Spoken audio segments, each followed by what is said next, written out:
अभय हा आई-वडिलांचा एकुलता एक मुलगा, सुशिक्षित, चांगल्या नोकरीला असलेला आणि दिसायलाही सुंदर.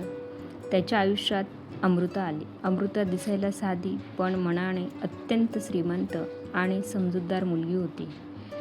काही महिन्यापूर्वी अमृताच्या पायाचं एक ऑपरेशन झालं होतं. त्यामुळे तिला चालताना थोडा त्रास व्हायचा. पण अभयसाठी तिचं मन महत्त्वाचं होतं. तिचं रूप किंवा शरीर उणीव नाही. दोघांनी एकमेकावर जीवापाड प्रेम केलं आणि आयुष्याचा जोडीदार म्हणून एकमेकांची निवड केली.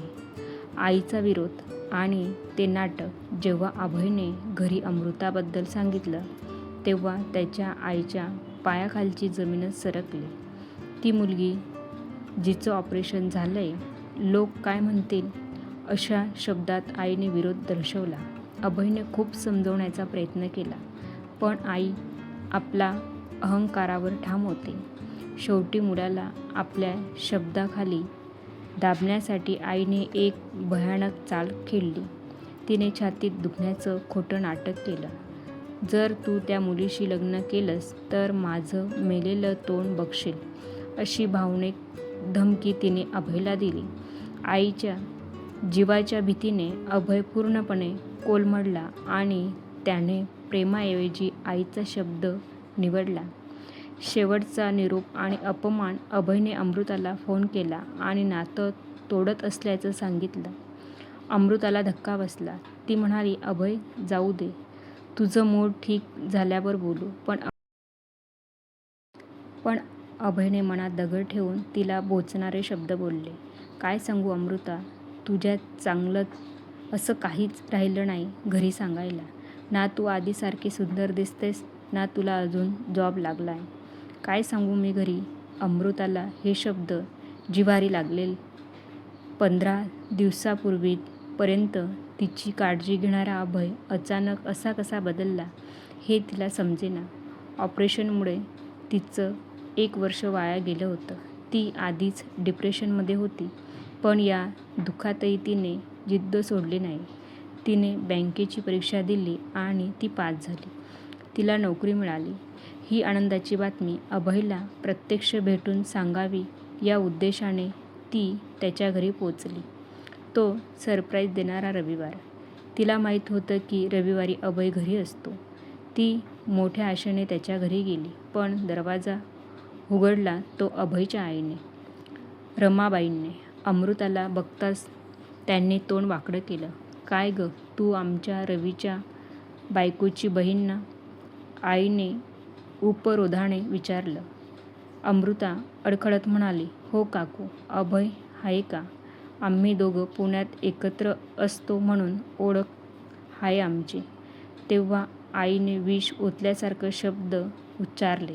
त्याचं लग्न झालंय आता. त्याची बायको आहे तिकडे त्याची काळजी घ्यायला. त्यामुळे तो आता इकडे येणार नाही. महिना झाला त्याच्या लग्नाला. हे ऐकताच अमृताच्या पायाखालची जमीन सरकली. तिच्या डोळ्यातून अश्रू वाहू लागले. रमाबाई तिथेच थांबल्या नाहीत. त्या ओरडून म्हणाल्या, तू का रडते? तुला लग्न करायचं होतं ना माझ्या पोराशी.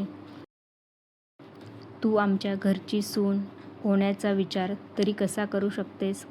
तेवढ्यात अभयचे बाबा तिथे आले.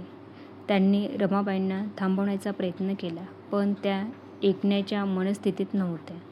अपमानित झालेली अमृता तशीच बाहेर पडली आणि रिक्षेत बसून निघून गेली. सत्याचा स्फोट आणि पश्चाताप. अमृता गेल्यावर अभयच्या बाबांनी रमाबाईंना झापलं. तिने काही कमी जास्त केलं असतं तर काय गरज होती एवढी बोलायची. बाबांनी तातडीने अभयला फोन करून घडलेला प्रकार सांगितला. अभयने अमृताला अनेक फोन केले. तिला भेटण्याचा प्रयत्न केला, पण अमृताने पुन्हा कधीच त्याच्याकडे वळून पाहिलं नाही. काही महिन्यांनी अभयला सत्य समजलं की आईचं हे आजारपण केवळ एक नाटक होतं. आई, माझ्या आयुष्याचं वाटोळं का केलंत? या त्याच्या प्रश्नावर आईकडे उत्तर नव्हतं. अभयने आईला जिंकलं होतं, पण आपल्या मनातला राजा आणि त्याचं खरं प्रेम कायमचं हरवलं होतं. नवा प्रवास, स्वतःसाठी जगणं. काही वर्षानंतर एका कार्यक्रमात अभय आणि अमृता पुन्हा समोरासमोर आले. अमृता आता पूर्णपणे स्वावलंबी होती. तिच्या चेहऱ्यावर एक वेगळाच आत्मविश्वास होता.